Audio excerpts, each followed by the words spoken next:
नमस्कार, आपका आपके अपने चैनल कबीर क्लासेस 58 में स्वागत है। आज इस पार्ट के अंदर देखेंगे हम कांग्रेस की जो गर्मपंथी राष्ट्रवादी आंदोलन उसके प्रारंभ होने की विचारधारा। इससे पहले के पार्ट के अंदर हमने देखा था जो नरमपंथी विचारधारा थी उसके बारे में बताया था। आज नेक्स्ट जो पार्ट इसके बाद हम चलेंगे जो खेड़ा सत्याग्रह है, रौलाट एक्ट है, उन सभी आंदोलन के बारे में जो महात्मा गांधी ने चलाए तो उन प्रमुख आंदोलन की तरफ भी हम बढ़ेंगे। इससे पहले आपको बताना चाहूँगा कि अगर आप मेरे चैनल पर पहली बार आए तो चैनल को सब्सक्राइब कर दें, वीडियो को लाइक कमेंट शेयर ज़रूर करें। अब हम इसको प्रारंभ करते हैं। तो हमारा टॉपिक जो आज प्रारंभ करना चाहे वो गर्मपंथी। अब देखो गर्म क्या था, यानी जो जिसे हम कहते हैं उग्रवादी, इसको उग्रवादी कहते क्योंकि इनकी जो विचारधारा थी वो जो पहले उदारवादी थी उनसे थोड़ी उलट थी, जिसके बारे में पिछले पार्ट के अंदर आपके साथ में डिस्कस कर चुका हूँ। तो इसी कारण इसे उग्र या गर्मपंथी कहा जाता है। ये कहते थे कि भाई अनुनय विनय से कुछ नहीं होता, ऐसे अंग्रेज कुछ देने वाले नहीं थे। उसका कारण भी था कि जो भी राजनीतिक अधिकार थोड़े बहुत जनता को प्राप्त थे उदारवादी चरण के अंदर वो भी ले लिए गए, और इधर एक तरफ 1905 के अंदर जो बंगाल का भी विभाजन कर दिया गया। तो इन सभी परिप्रेक्ष्य के अंदर ये जो गर्मपंथी आंदोलन है वो उभर कर सामने आया था। तो 19वीं शताब्दी के अंतिम और 20वीं शताब्दी के प्रारंभिक वर्षों में गर्मपंथी राष्ट्रवादी विचार के लोगों का कांग्रेस में प्रभाव बढ़ने लगा। जैसा मैंने बताया कि उसके हिसाब से जो उदारवादी लोग थे उनका प्रभाव घटने लगा और इनका प्रभाव बढ़ने लगा। और कांग्रेस में फूट की प्रक्रिया उस समय प्रारंभ हो गई जब लोकमान्य तिलक का समाज सुधार के प्रश्न पर गर्मपंथी दल और सुधारकों के साथ में क्या हो गया था, झगड़ा हो गया था।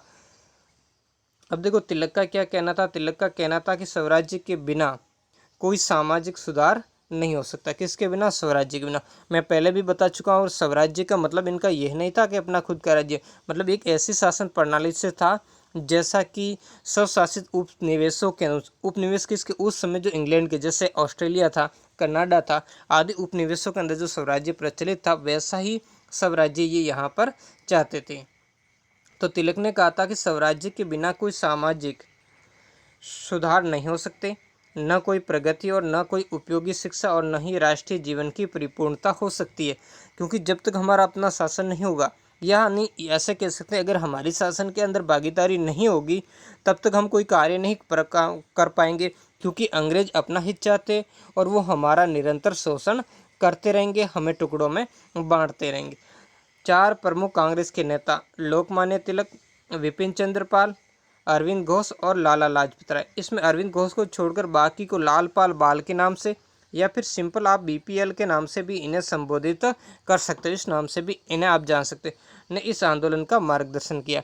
तो आप जानते हो कि इनकी विचारधारा बहुत ही अच्छी। जैसे मैं एक अरविंद घोष की ही बात आपके सामने करना चाहूँगा, जो उन्होंने अपनी जो पुस्तक थी भवानी मंदिर उसके अंदर लिखी थी कि हमारी भारत माता पृथ्वी का एक टुकड़ा नहीं है, ना ही वो वाक मूर्ति है, ना ही कोरी मन की कल्पना है। ये लाखों लोगों के सामूहिक चेतना से निर्मित वह मान सकती है जिससे राष्ट्र का निर्माण होता है। तो इस तरीके की बातों से आप देख सकते हो कि इन्होंने इनकी विचारधारा किस टाइप की थी।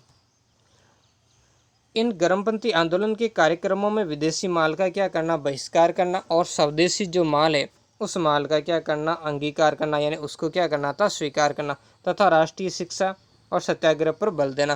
क्योंकि इनका मानना था कि जो अंग्रेजी शिक्षा है वो सिर्फ भारतीयों को मानसिक रूप से ही गुलाम बनाती, यानी उसमें देशभक्ति की भावना, देश के प्रति प्रेम की भावना, राष्ट्रीय चेतना नहीं जगाती, बल्कि उसकी जगह अंग्रेज भक्ति ये भावना जगाती है। इस कारण इन्होंने ऐसा निश्चय किया। भारतीय उद्योगों को प्रोत्साहन देना जिससे भारतीयों को कार्य और सेवा का क्या मिल सके, अवसर मिल सके। सरकारी नियंत्रित शिक्षा संस्थाओं के स्थान पर एक राष्ट्रीय शिक्षा आयोग बनाया जाए और विद्यार्थियों को देश की सेवा में लगाया जाए। तो इस तरीके के कार्य इस संगठन ने अपने निर्धारित किए और जिसका तत्कालीन जो जन समुदाय उस पर भी व्यापक प्रभाव पड़ा था।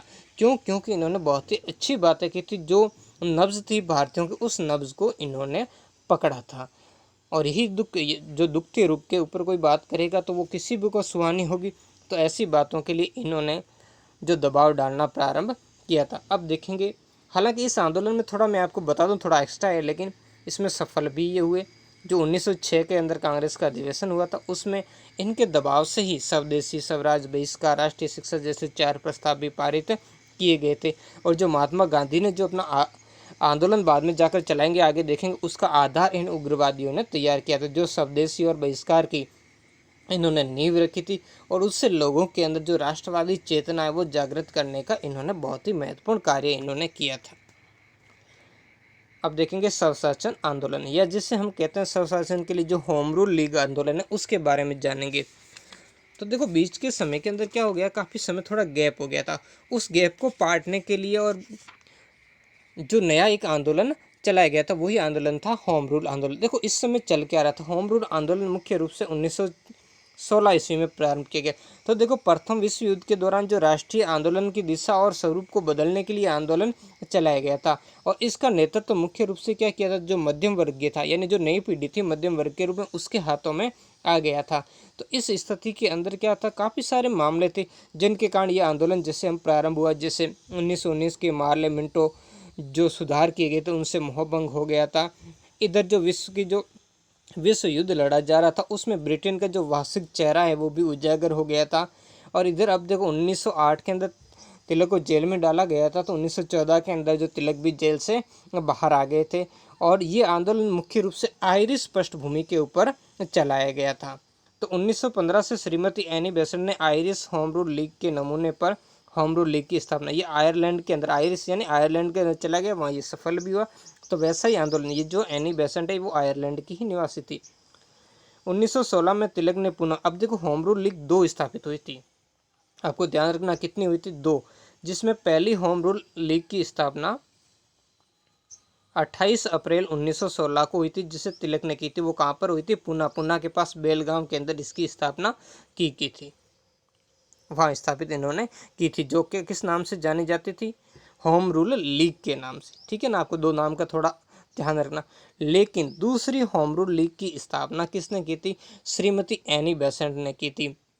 किसने की थी, Shrimati Annie Besant. Annie Besant ने कब की थी, सितंबर 1916 में। और कहाँ पर की थी इन्होंने, जो की थी वो अड्यार था एक मद्रास के पास में स्थान, वहाँ पर इसने की थी। जो एनी बेसेंट की जो होम रूल लीग थी वो Akhil Bharatiya home rule league के नाम से जानी जाती थी। अब इनका उद्देश्य देख लेते हैं, अब इनका उद्देश्य क्या था। इनका उद्देश्य था अंग्रेजी साम्राज्य के भीतर स्वायत्तता की मांग को लोगों तक पहुंचाना था। यानी हम इस रूप में कह सकते हैं कि ब्रिटिश साम्राज्य के अधीन रहते हुए संवैधानिक तरीके से स्वशासन प्राप्त करना इस लीग का उद्देश्य था। अब फिर दोनों ने बंटवारा कर दिया, अब दोनों का कार्य क्षेत्र भी अलग अलग रहा। जैसे एनी बेसेंट का कार्य क्षेत्र महाराष्ट्र और केंद्रीय प्रांत को छोड़कर था, हालांकि उसमें बम्बई शामिल था। जबकि जो तिलक की थी जो होम रूल लीग, उसका क्षेत्र जैसे कर्नाटक है, महाराष्ट्र में बम्बई को छोड़कर मध्य प्रांत, बिहार आदि क्षेत्रों में चला। दोनों ने अपने अपने समाचार पत्रों के माध्यम से इस आंदोलन को चलाया था। अब जो नेक्स्ट हमारा पार्ट आएगा वो पार्ट है राजनीतिक आंदोलन 1919 से 1917। अब 1919 में क्या होती है, महात्मा गांधी जी कब भारत आए थे, 9 जनवरी। ऑप्शन आपको कमेंट बॉक्स के अंदर बताना है, ठीक है ना। मैंने डेट बता दी, महीना बता दिया, अब आपको सन कमेंट बॉक्स में बताना है कि गांधी जी कब भारत आए थे और कहाँ से भारत आए थे, वो भी आपको बताना है। तो इस समय गांधी जी की जब भारतीय राजनीति के अंदर यहाँ एंट्री होती है, हालांकि वो कुछ समय तक उनके जो राजनीतिक गुरु होते हैं गोपाल कृष्ण गोखले, उनकी सलाह पर वो संपूर्ण भारत का भ्रमण करते हैं और भारतीयों की नब्ज, उस नब्ज को टटोलते हैं। क्या भारतीय अभी जो असहयोग आंदोलन है, सत्याग्रह हैं, जैसे अहिंसक आंदोलन के लिए तैयार हैं या नहीं। तो इसके लिए वो भारत के अंदर आते हैं और उन्होंने 25 मई 1915 को सत्याग्रह आश्रम की भी स्थापना उन्होंने की थी। तो इसी परिप्रेक्ष्य के अंदर हम इसमें आगे बढ़ेंगे। हालांकि प्रारंभ के अंदर जब गांधी जी की एंट्री होती है तो वो अंग्रेजों के समर्थन थे, जिसमें प्रथम विश्व युद्ध के समय गांधी जी ने अंग्रेजों की मदद की थी, लोगों को सेना में भर्ती होने के लिए प्रोत्साहित किया था। इससे अंग्रेज सरकार ने उसे केसरे हिंद की भी उपाधि दी थी। और जो इसी कारण जब अंग्रेजों की मदद के कारण ही भारतीय लोग गांधी जी को जो अंग्रेजों के लिए भर्ती करने वाला सार्जेंट ऐसी संज्ञा दी थी। हालांकि ये जो लंबे समय तक नहीं रहा था। और गांधी जी की पहली जो सार्वजनिक उपस्थिति है वो चंपारण सत्याग्रह 1917 से हो चुकी थी। लेकिन हमारा जो टॉपिक उसी में पढ़ेंगे। देखो कौन सा हमारा टॉपिक है, रौलट एक्ट। तो प्रथम विश्व युद्ध समाप्ति का ब्रिटिश सरकार ने यह आश्वासन दिया कि भारतीयों को अधिकाधिक सुविधाएं दी जाएगी और हालांकि भारतीयों का जो समर्थन है वो समर्थन भी प्रथम विश्व युद्ध में इसी कारण कहा था कि आपको अधिक से अधिक शासन में हिस्से दी जाएगी, काफ़ी कुछ आपके लिए सुधार किया जाएगा, इस तरीके की बातें करके ली गई थी। लेकिन जब युद्ध के बाद में स्थिति ठीक इससे उलट हुई, यानी उन्होंने क्या किया, भारतीयों को कोई अधिकार वगैरह न प्रदान करके भारतीयों के ऊपर ये काला कानून लेकर आई थी। लेकिन युद्ध की समाप्ति के बाद किए गए सुधार संतोषप्रद नहीं थे, यानी बाद में सुधार भी किए गए थे, लेकिन वो उतने नहीं थे जो भारतीयों की इच्छाओं को संतुष्ट नहीं कर सके, बल्कि इसके विपरीत आर्थिक शोषण कर दिया, प्रेस के ऊपर कठोर नियम लगा दिए और अन्य दमनकारी गतिविधियां मिली थी। एक तरफ तो भारतीय चाहते थे कि हम अंग्रेज किस लिए, प्रजातंत्र के लिए लड़ रहे हैं और वो हमें क्या करेंगे, युद्ध की समाप्ति के बाद हमें शासन देंगे, हमें हमारे और ज़्यादा अधिकार, शासन में भागीदारी आदि प्रदान करेंगे। लेकिन अंग्रेजों ने उसकी जगह क्या दिया, उनको आर्थिक शोषण बढ़ा दिया, प्रेस पर कठोर, यानी उनकी जो व्यक्तिगत स्वतंत्रता है, अभिव्यक्ति की स्वतंत्रता, उनके ऊपर क्या लगा दी, रोक लगा दी, संगठन बनाने पर रोक लगा दी, और भी बहुत सारे दमनकारी कानून इस समय पारित किए गए थे। भारतीय जनता अंग्रेजों के विरोध में डटी हुई थी और सरकार को षड्यंत्र का भय था कि भारतीय कुछ न कुछ उनके खिलाफ क्या करेंगे, षड्यंत्र करेंगे। यानी इसी कारण ये लाया गया, क्योंकि जब उनके अधिकार नहीं मिले तो जो इससे भारतीयों में क्या असंतोष फैला और इससे भारतीय जो आंदोलनकारी थे उनको और भी ज़्यादा उत्तेजित कर दिया। तो इसी कारण इन अंग्रेजों ने इन आतंकी गतिविधियों को, यानी आतंकी वो क्या करते थे, जबकि भारतीय अपने लिए क्या थे, स्वाधीनता आंदोलन के लिए चलने वाली इन कार्रवाइयों के कारण अंग्रेजों ने क्या किया था, अंग्रेज सरकार ने 1917 में सिडनी रॉलेट की अध्यक्षता में एक समिति का गठन किया था। इनका पूरा नाम है सर सिडनी रॉलेट। इनकी अध्यक्षता के अंदर क्या किया था, एक समिति का गठन किया गया था, जिसके द्वारा बनाए गए कानून को विधानमंडल ने 19 मार्च 1919 को क्या कर दिया था, पास कर दिया था। कब किया था, 19 मार्च 1919 को। और इस एक्ट के अंतर्गत किसी भी व्यक्ति को संदेह के आधार पर गिरफ्तार किया जाता।